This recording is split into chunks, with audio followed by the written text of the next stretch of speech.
First, establish your personal credentials. Africans want to know what kind of person you are, and they want you to show respect for them. Begin by following local custom. Greet people in the local language depending on the time of day. Shake hands with everyone when you enter the room. Recognize people by their names.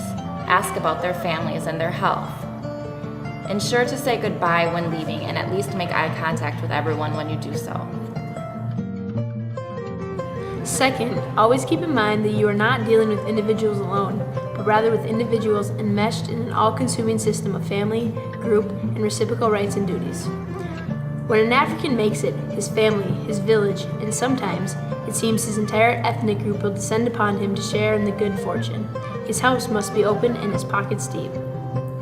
If an African tries to act like an American and say that he must save and invest, he stops being an African and will be ostracized. An African cannot refuse to help his kinsman. It is his duty. Third, never say no. Always try to be helpful and explain. Africans rarely say no for the reasons adduced above. Therefore, it is important to know how to recognize an African no. If you simply say no each time you are asked to do a favor, you will come off as uncaring, unconcerned, and disconnected from the local web of relationships. But you cannot say yes all the time, so what do? Do what Africans do. Listen carefully, try to be helpful, and explain your own constraints. Suggest alternatives. In short, take your time to give an African no rather than a quick and easy Western no. If you say yes, understand that you may be incurring subsequent responsibilities beyond your capacity or willingness to discharge. Always try to be helpful and explain. Americans tend to want to make friends in a new environment. It is important to understand what real friendship means in Africa. If you really want to be friends, you have to operate like the African couple do. Keep an open door, literally.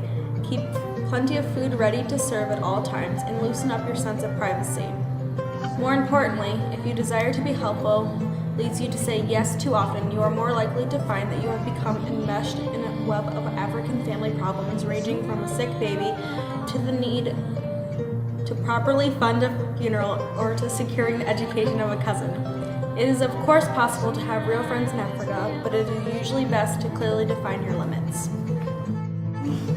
When a usually intelligent contact suddenly becomes very dense and can't seem to understand a simple point, watch out. There is often more involved than you are likely to be able to understand. Often someone with whom you are working very closely and very effectively will suddenly be unable to comprehend your point or fail to follow through on what seems like an agreed course of action. Your plan, while utterly sensible in Western terms and very likely to achieve its stated objectives, may undercut important African power relationships, prevent kinsmen from taking advantage of some loophole, or simply force your contact to play a role which is incompatible with his position in African society. When this happens, you have to decide how important your objectives are and how much you can compromise, if at all. Play your role. You are representatives of America.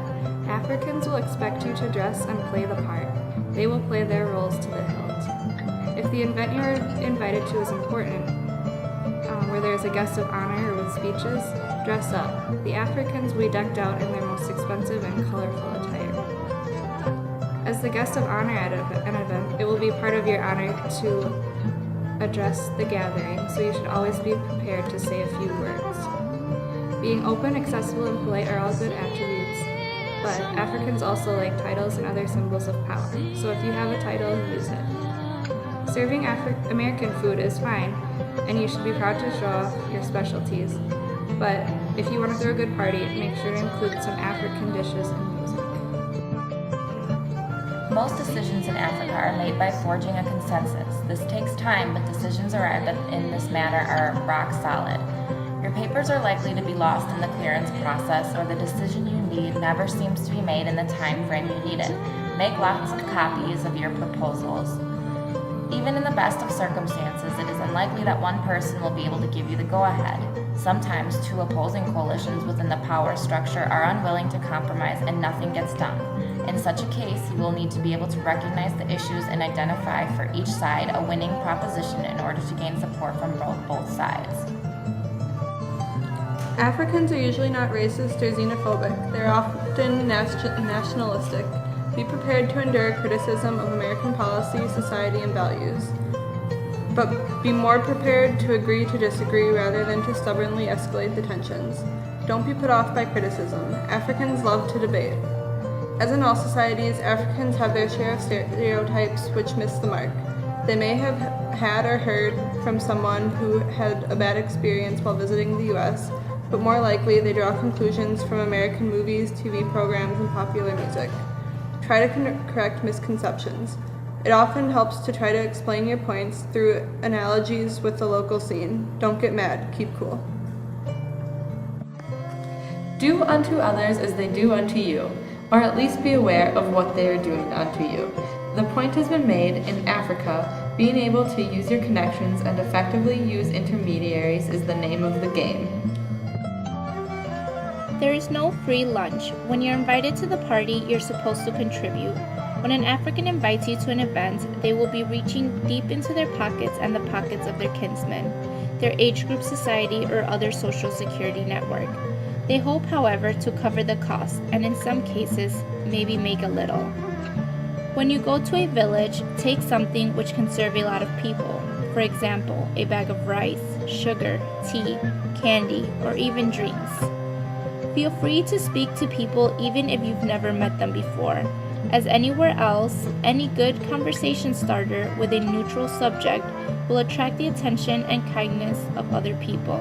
Talking to strangers is not a taboo.